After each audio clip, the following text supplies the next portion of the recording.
जय हिंद प्यारे साथियों, आपका स्वागत है फिर से हमारे यूट्यूब चैनल वीएस एजुकेशन अड्डा में। मैं ब्रजेश साक्य आपका फिर से स्वागत करता हूं आपके अपने यूट्यूब चैनल वीएस एजुकेशन अड्डा पर। ठीक है, तो आज हम लेकर आ रहे हैं कुछ ऐसा टॉपिक जो आपको बताएंगे। ठीक है, तो ध्यान से समझ के चलिएगा इस चीज़ को हो सके। तो आज की क्लास का जो मेन पर्पस है वो ये है कि 10th की क्लास में फर्स्ट चैप्टर से क्या पढ़े। ठीक है ना, तो फर्स्ट चैप्टर से मैं बता दूंगा आज क्या पढ़ना है। सेकंड चैप्टर भी मैं ले लूंगा कि क्या पढ़ना है इन दोनों चैप्टर से। फर्स्ट और सेकंड में इतना पढ़ लो बेड़ा पार हो जाएगा, इतना ध्यान रखिएगा।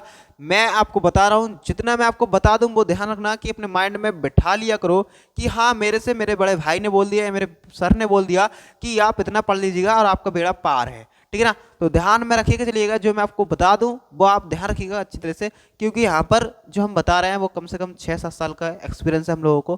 क्योंकि मैं जो हूँ कम से कम कितनी साल हो गए मेरे लिए पढ़ाते पढ़ाते, 6-7 साल हो गए। और यार बता दूं मैं आपको 2019 से पढ़ा रहा हूँ। 2019 लगा दिए, 25 चलने लग रही है, 6 साल लगभग हो जाएंगे 18-19 से।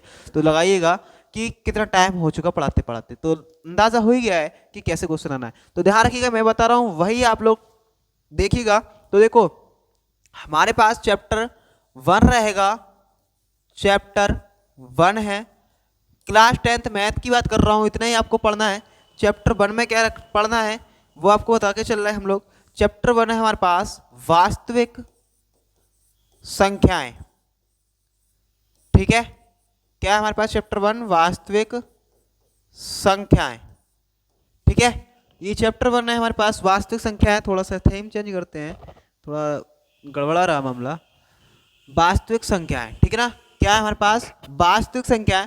अब हम इस चीज को बात करेंगे कि वास्तविक संख्याएं की क्या होती हैं। ये तो हम नहीं चर्चा करेंगे, मैं आपको बता दूं कि ये तो चर्चा नहीं करेंगे क्योंकि हमारे पास क्लास नहीं ले रहा है, बल्कि हम ये आपको बता रहे हैं क्या पढ़ना है आपको।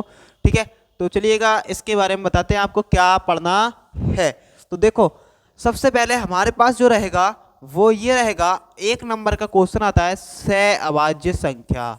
सह अभाज्य संख्या से मेरे प्यारे दोस्त, प्यारे शेर और शेरनी, 1 नंबर का आता है। ध्यान रखिएगा, सहभाज्य संख्या किसे कहते हैं? जिस वह युग्म जिससे जोड़ने पर किसी संख्या से विभाज्य ना हो। दूसरा हमारे पास OMR सीट का मतलब बता दूं, ऑब्जेक्टिव। दूसरा आता है हम लोगों के पास, ज्यादातर क्वेश्चन बनता है 2 OMR में। तो आपको बताता हूँ, एक क्वेश्चन इस प्रकार का आना है कि विषम धनात्मक पूर्णांक, सम धनात्मक पूर्णांक। तो ध्यान रखिएगा, विषम की बात करें तो 2q+1 है, यहाँ पर p की जगह कुछ भी दे सकता, q की जगह कुछ भी दे सकता है। और धनात्मक की बात करें तो यहाँ पर ध्यान रखिएगा, धनात्मक। सम की बात करें तो ये देना है, और विषम की बात करें तो आपको ये टिक करना होगा। ठीक है, इसके अलावा कोई ऑप्शन नहीं होगा। ठीक है ना, तो मेरे प्यारे और शेर और शेरनी, अब देखो फर्स्ट चैप्टर से क्या रहेगा प्यारे शेर? एक रहेगा LCM, इससे लॉन्ग भी बनेगा, इससे शॉर्ट भी बनेगा, ऑब्जेक्टिव भी बनेगा। और एक होता है हमारे पास SCF। ये टॉपिक क्लियर करना है आपको। मेरी वरना क्लास देख लीजिएगा, मैं आपको बता दूंगा ना, तो हम लेकर क्लास आएंगे। ठीक है, ध्यान रखिएगा इस चीज़ को, क्लास हम जल्दी लेके आएंगे, आप लोग बस सपोर्ट कीजिएगा। चलो आगे की ओर चलते हैं। देखो अब क्या रहेगा हम लोगों के पास कि यहाँ पर LCM में आपको एक फॉर्मूला पढ़ाया जाता है कि LCM गुणा HCF, एल्गोरिथम फिर में रहती है हमारे पास। तो देखो ये रहती है पहला व्यंजक गुणा दूसरा व्यंजक। आप इस फॉर्मूले को ध्यान में दे लीजिएगा, इस फॉर्मूले से आपके पेपर में नजर आएंगे क्वेश्चन, इस चीज को ध्यान में रखना। इस फॉर्मूले से आपको बहुत अच्छी तरीके से नजर आएंगे क्वेश्चन, क्योंकि ये हमारा मात्र एक ही सहारा बचता है जिससे कि 2 नंबर का क्वेश्चन आता है, इससे ज्यादा क्वेश्चन नहीं आता। मैं इस फर्स्ट चैप्टर की बात करूं तो ध्यान रख लेना कि फर्स्ट चैप्टर से आपको ज्यादा नहीं पढ़ना, बस आप इतना पढ़ लो बेड़ा पार हो जाएगा। ठीक है, तो चलिएगा अब आपके बात करते हैं हम लोग कि सेकंड चैप्टर। और सेकंड चैप्टर हमारे पास रहता है, वो आप अच्छी तरीके से जानते हो, चैप्टर नंबर सेकंड। क्या रहेगा चैप्टर सेकंड वो भी आपको बता देंगे। वो रहता है हमारे पास मेरे प्यारे शेर और शेरनी, बहुपद। ठीक है, तो बहुपद ध्यान रखिएगा, बहुत आसान तरीके से आपको पढ़ाया जाएगा। और पढ़ाया भी है, ऐसी बात नहीं है, ठीक है। तो बहुत अच्छी तरह से हलवा एक तरह से समझ के चलिएगा। तो ध्यान रखो। अब बात आती है हमारे पास कि बहुपद। बहुपद क्या होता है, ध्यान रखिएगा, जिसमें एक चर और एक अचर उपस्थित होता है, वो कहलाता है हमारे पास बहुपद, ठीक है ना, इतना अच्छी तरह से जानते हो। चलो, और मैं आपको बता दूं, जितना आपको यहाँ पर बताया जाता है इतना आपको कोई बता के नहीं देगा, इतना मैं आपको बता दूंगा। ट्राई कर लीजिएगा हर जगह, ठीक है ना। जितना आपको यहाँ बता देते हैं आपको कोई नहीं बता के देगा। अब देखो, इसमें रहेगा कि यहाँ पर सबसे पहले एक आता है शून्यक, और जो हम चैप्टर पढ़ते हैं दो घात बहुपद, इतना भी ध्यान रखना, ठीक है। मैंने बहुपद लिख दिया, दो घात बहुपद। तो आपका क्वेश्चन जो रहता है दो घात बहुपद से रहता है। तो देखो, दो घात बहुपद में एक तो ये रहता है कि कोई भी शून्यक पूछ लेता है हमसे, शून्यक से क्वेश्चन ज्यादातर आता है कि इसके शून्य क्या है। और एक दूसरा ये भी पढ़ना है आपको, क्या, शून्यकों का योग या मूलों का योग, शून्यकों का योग ये होता है माइनस के बी अपॉन ए, और शून्यकों का गुणन रहता है हमारे पास, शून्यकों का गुणन सी अपॉन ए।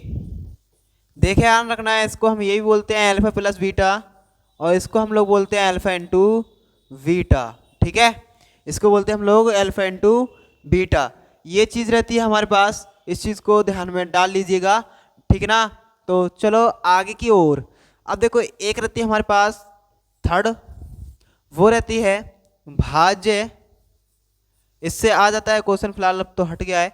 भाज्य बराबर भाजक गुणा भागफल प्लस शेषफल। अगर आ गया तो कह नहीं सकते, ऐसे तो कटा हुआ चल रहा है, ठीक है ना। ये हमारे पास थ्योरम रहती है, ठीक है ना। अब इससे क्वेश्चन आ जाए, एक और रहता है हमारे पास, क्या रहता है वो आपको देते हैं। दो घात बहुपद के लिए फॉर्मूला बनाया गया है, दो घात समीकरण और दो घात बहुपद एक ही है, ठीक है ना, ध्यान रखिएगा इस चीज को। चलो, इसके लिए रहता है एक्स स्क्वायर इंटू मूलों का योग, मूलों का योग, और इंटू एक्स प्लस मूलों का गुणन, ठीक है, शून्यकों का, ठीक है, बराबर 0। ये रहता है हमारे पास ये फॉर्मूला कि दो घात बहुपद। आप कभी कभी ऐसा होता है कि मूल दे रखे होते हैं, आपसे पूछता है दो घात समीकरण क्या है या दो घात बहुपद क्या है, इस चीज का ध्यान रखिएगा, ठीक है ना मेरे प्यारे शेर और शेरनी। देखो, यहाँ पर एक चीज और भी है, इस प्रकार हम किस प्रकार लिख सकते हैं, तो ध्यान रखिएगा, इस प्रकार भी लिख सकते हैं, एक्स स्क्वायर माइनस के अल्फा प्लस बीटा और इंटू एक्स और प्लस अल्फा इंटू बीटा बराबर 0, ठीक है। तो इस चीज को ध्यान में दे के चलिएगा, ठीक है ना। तो चलो बताइएगा किसी को कोई किसी प्रकार की दिक्कत। यहाँ तक दो चैप्टर की बात करी थी मैंने आपको कि दो चैप्टर में इतना बता दूंगा कि आपको इतना ही पढ़ना है, इसके अलावा कुछ नहीं पढ़ना है, ठीक है ना। तो बताइएगा, इतना मैंने बताया आपको, कुछ कुछ तो आता होगा, ऐसी बात नहीं है कि लास्ट टाइम चल रहा है, क्योंकि हमारे पास जो है पेपर है वो 1 मार्च को रहेगा मेरे प्यारे शेर, ठीक है। कितना रहेगा, 1 मार्च को रहेगा।